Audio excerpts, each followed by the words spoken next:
તાપી જિલ્લાના સોનગઢ તાલુકાના અંતરિયાર કાટી કાલદર ગામમાં આજે પણ વિકાસના દાવાઓ સામે કડવી હકીકત જોવા મળી રહી છે।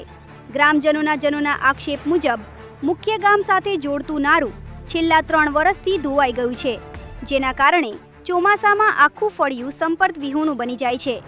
વિદ્યાર્થીઓને શાળાએ જવા અને દર્દીઓને હોસ્પિટલ પહોંચાડવામાં ભારે મુશ્કેલીનો સામનો કરવો પડે છે। બીજી તરફ નલ સે જલ યોજના હેઠળ નળ તો લગાવાયા છે, પરંતુ પાણીનું એક ટીપું પણ આવતું નથી।